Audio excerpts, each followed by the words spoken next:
Hello all. Morning, good evening, or good afternoon. This is Sharathan is signing in. And in today's video, we'll continue our inspiring item series, which is a question from community. So if you haven't seen the previous two videos, I'll tag them somewhere in the video. You get some pop-ups here at this point, where you can go and check those videos, how we end up here. So before we move forward, a quick recap of what we did till now. So the first thing is on the setup, we created an item. The item was already existing, if I'm not wrong. And we just went and changed the item title policy for that item. Okay. Which is this item, paracetamol. And we now have an image of 32.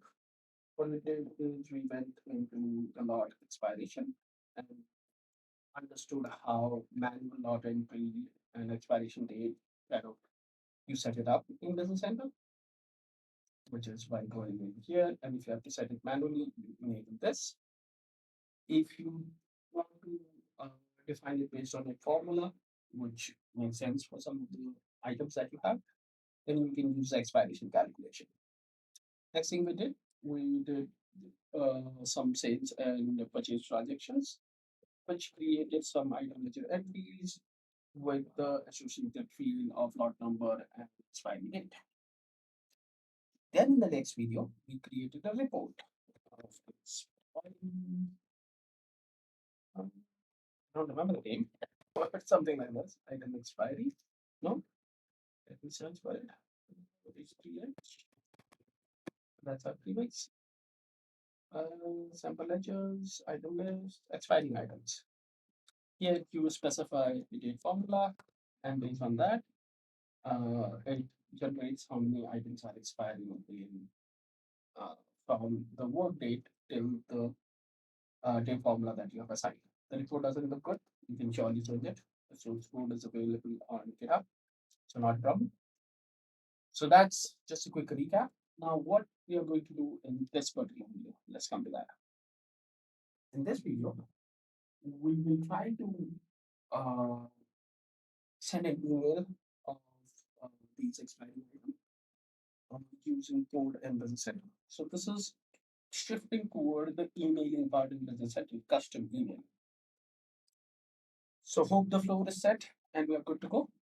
So let's start up with Studio Code and already clone the which is called as community questions. So you can always go into GitHub and the link will be in the first comment of this video where the source code is. And inside that, there's a folder called expiring item, which as of now just have one report, which you just saw. And then what we're going to do is we are going to create a code unit, which then will be able to send an email from Business Center with the report attached, let's say. So let's create a new code unit. We get exploring with it. We'll call it SDH, which is our prefix. Email expiring items. That creates our code unit. Let me name this. Yeah. Now let's create a function to email expiry item. And then we'll talk about how you can actually create an email simply in the center at this moment. Okay, so what do we do for that? We use the key procedure, which is the snippet, and the procedure is called email expiring items. Okay, now as emails have been changed drastically, uh, but there are still ways beyond the right way to send an email. So we'll look at that. Microsoft have and still uses one baseline object, which is called as email item. So let's create a temp of item, which is record of type in email. If I'm not wrong, oh, that's not temp. Sorry, it's email item. And that should always be set to temporary. You're just using it for this emailing scenario at this moment. Now, what we are going to do is we are going to utilize this table to send an email. Now, if you look at this table, it has from which may not be relevant now. From address is not relevant. Send to whom we are sending it to. Are the CC recipients? Are the BCC the recipients? Is there a subject that you want to add? The email body, and then there are some attachment fields. Also, there is uh, body file path. If you have to add something in the email body, message type, we'll see what that is. Send an HTML, which enables HTML formatting on your email, and some attachment fields. And then there are some source table, source system ID, and source ID fields, which are a little bit advanced scenario of emailing if you have to do. What you are going to do, pretty simply to make, try to send a simple email out of it. And then as we go forward in future videos, and if you think that's important, we'll talk about more complex scenarios. So for your simple email scenarios, make sure that you use the 10 email item table. What do you do with that? You say that email item dot you can't define two address and uh, from from address and from there because these are picked from the scenarios as you would have seen in the email series. If you haven't, there is a playlist for emailing. Understand it from there. So from name and from address will be picked from there. We need to define who's the recipient of it, which will come from send to. So I'll use one of my personal account that I'll be sending it to my Gmail account. And then I would like to send a subject. The subject will be, for now, is expiring items. You can change it to whatever you want.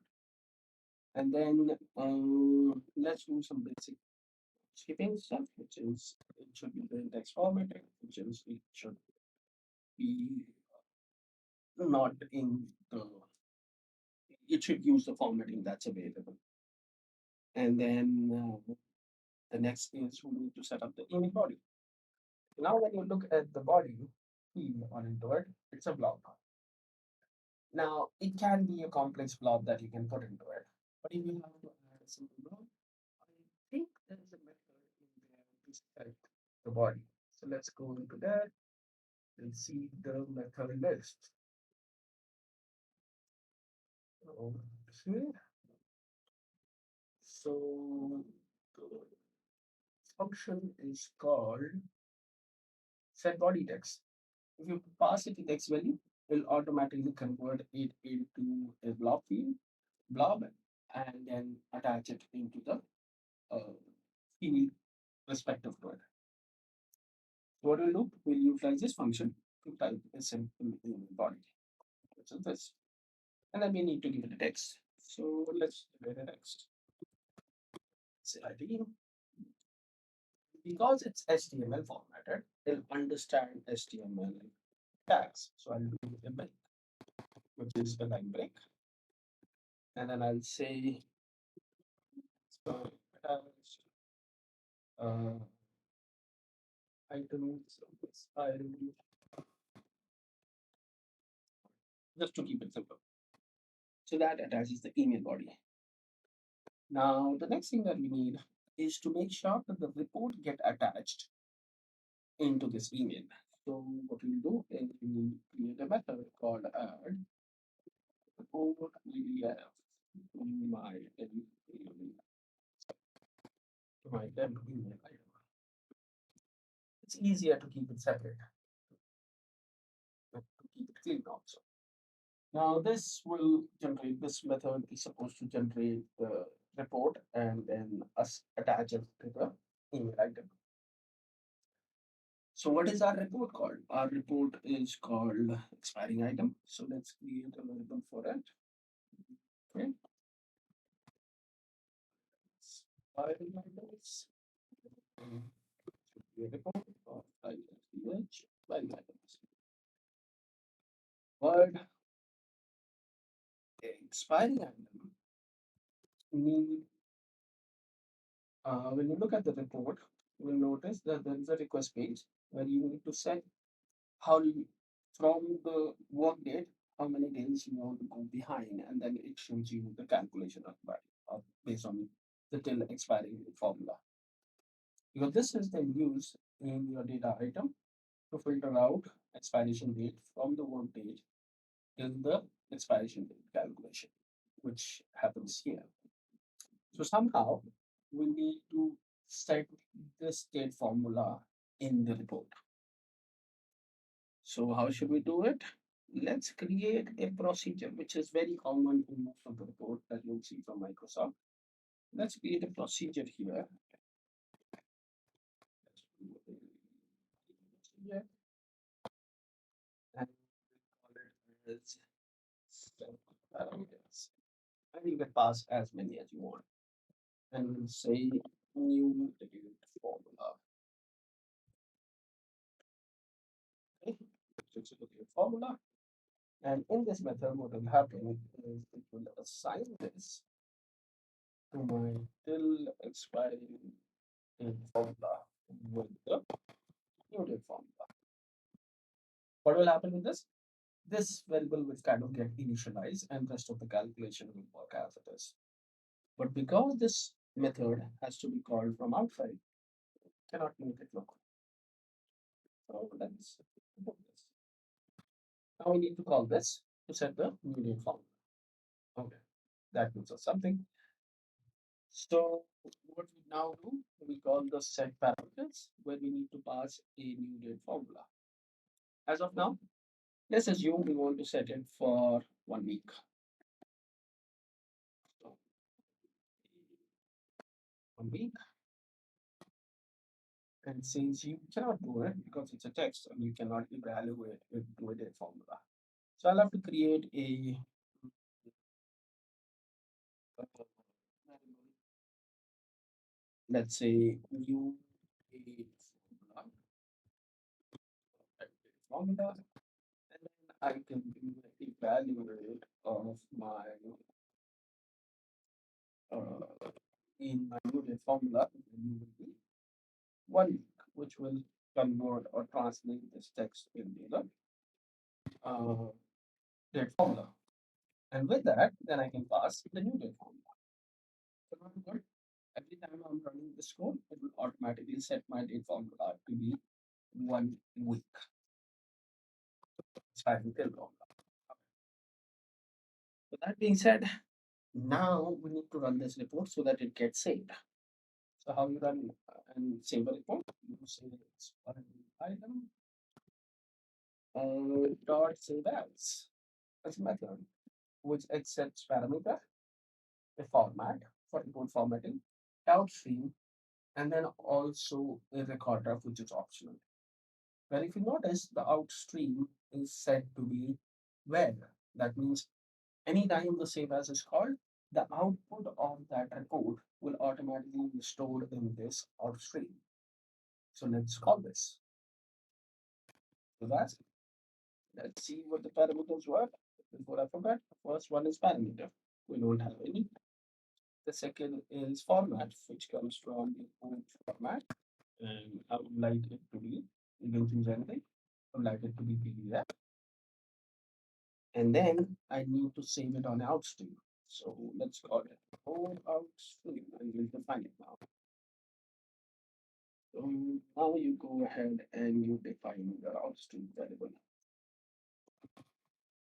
Okay, done. Now at this point, the report has ran with this formula and saved into PDF into this outstream. Now what else? We need to attach it into temp email. So temp email item dot add attachment is a method which accepts a in string an attachment name. Now the problem is it accepts it requires an attachment, requires a, let's look at this. Okay. The first one it needs is an in stream, not an out stream. So what we'll do, we'll add more one more report in the string. and we define it as string. Now, to initialize these strings that we have created, we need a reference of temp block. So let's define that. Included temp block. Now, using this temp block, we can initialize these streams that we have created. So let's do a create a string and also do create out string. Our out string will initialize with this string variable and in string will initialize with this variable. Once both of these are initialized, then I will run this report, which will automatically transfer the content of out string to in string because it's created. And at that point, I can do the in string attachment, and then I can call it whatever I want. Let's say expiring items dot API. What will happen with this method call? It will attach this PDF, which is stored in this A string, which got the data from outstream into the email body, sorry, in the email attachments. So at this point, the email also have an attachment. Okay, see what the body is here. Is not valid. So let me make a correction for it. Okay, okay, let me try again.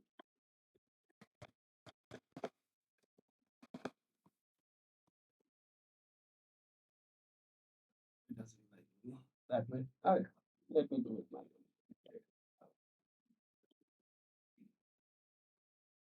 With the new version, there seems some problem with the auto. So that's okay. We can fix that. Microsoft will surely fix it as we go forward. Okay, so we have the sender, we have the email subject, we have the email body, we also have attachment. What else we need in our life? Nothing. We just need to send it. So let's see how you send it. So email item send, and as soon as we do, it should have a parameter. So let's see what the parameter is. The parameter is hide mail dialog. Do you want to see the email dialog to be sent? Do you just want to send it in background? Let's say we want to hide it. We just want to send it. It will get sent with this. But then we see a yellow icon here which says this method send is marked for removal because there is an overload with the email scenario. Now remember, email scenarios was introduced in version 17. So sometime in future, they should have gone back till now, to be very fair. But in some time in future, this method or these kind of method will no longer be available in the setup. And you should see how Microsoft is implementing right now. It says when you call the send, it accepts whatever your function is, and then it says that it is automatically passing the scenario default. Even if you want to do that, you should call the second one, which is an overload of send with the email scenario implementation. So I'll call the other one with the same kind of code. Okay, so because scenarios are important because the sender ID is defined based on the scenario. So I'll do a true and then I'll also pass the email scenario default. What other options you have? Let's have a look. You have customer statement, you have finance charges, interaction template, all those scenarios that are available in the screen that we saw in the email series previous video.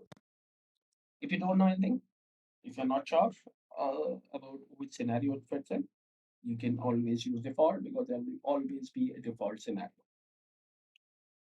Um, if you want to have more scenarios added, you can do it with the help of your partner. If you're a developer, the email scenario NM, I'm pretty sure is extensible and will allow you to add more scenarios if required. Okay, it just says default, but there are others also which are extended. Okay, so at this point, everything looks good, but how should we test this? Hmm, that's an interesting question. Okay, so let's add, for the time being, let's do add a trigger here. Run. And from this, we directly call email expiry item. And somehow we need to run this code in it. So what we'll do is somewhere in a page, let's say on a customer card extension. And I think we had customer card extension in the previous community questions. I'll have to see where that is. Yes, we have a customer card. Let's just add an action there. This this is customer card action, or there should be a customer list also somewhere. Mm, not this. Oh, maybe yes, customer list with extension. There are already two action. Let's create one more action here. Uh, we will call the action as test as we have just tested. And we define the basic properties for application area, which is all, and then image, so mail, and then caption is festival, and then let's write an action trigger, okay, action, we want to do load action, okay, let's bring that back, and create a variable of this code in it. Okay, code in it, mm, expiry items, okay,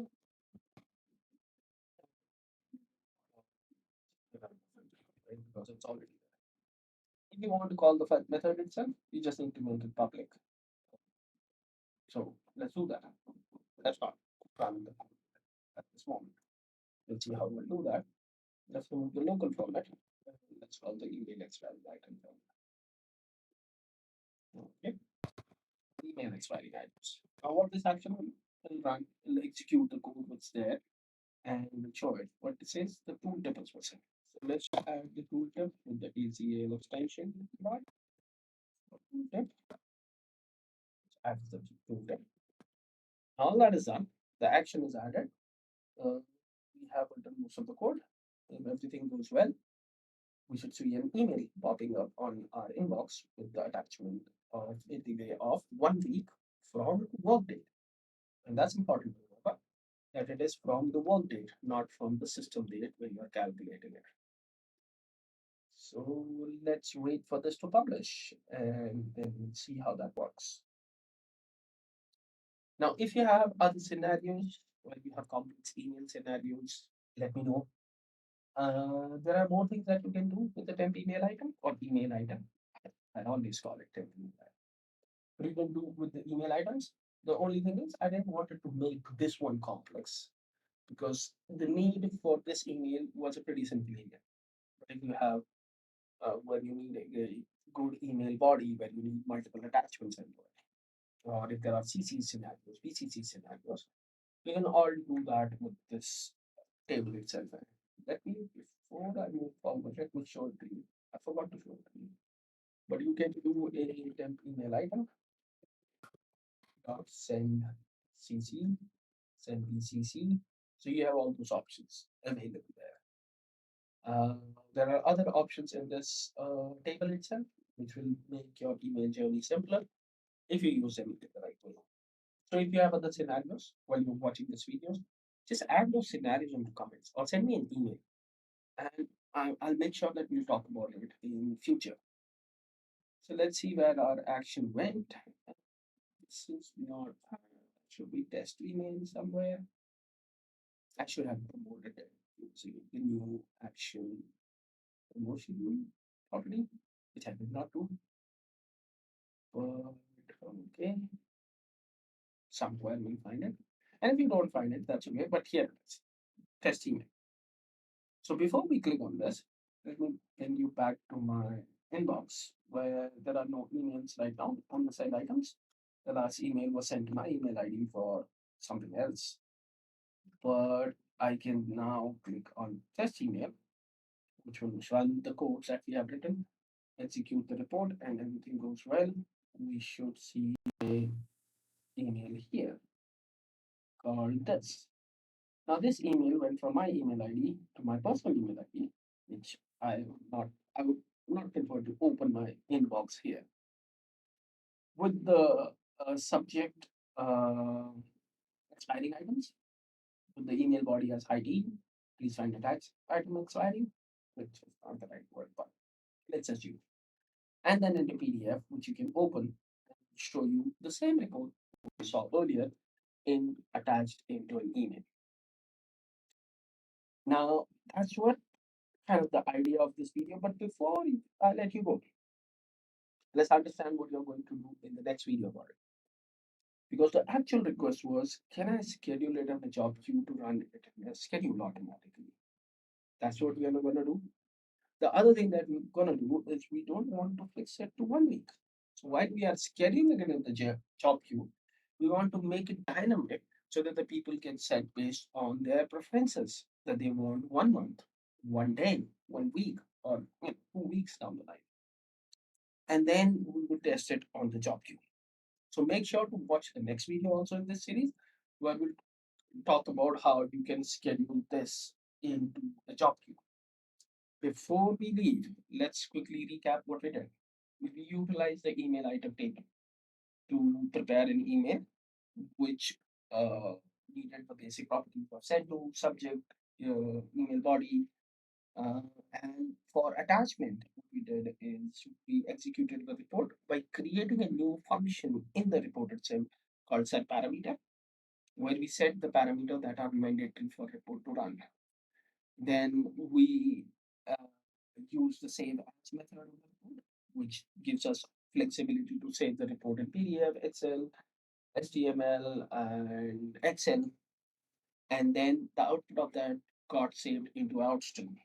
But at the same time, the email item add attachment method required an initstream. So we created two variables, initialize it with temp blob with Outstream and initstream, and then we attach that into email. And then we use the send method with the email scenarios. Now, if you don't know about what I'm talking about when I'm talking about scenarios and all, head toward the email playlist and see the videos there where we have talked about in the past. So, if you learned something new today, please do share it with your colleagues, with your friends who understand who might go with the similar issues. If you are new to this channel and haven't subscribed to it, I will highly request you to please subscribe to the channel. That helps us to understand how we are doing. It's a small kind of motivation to understand how we are performing. Do we need to change something in the style that we're doing it? If you have any comments, please do add it into the comment section. I will just read those comments and try to answer as much as I can. So I'll see you in the next video. With that promise, thank you and have a great day.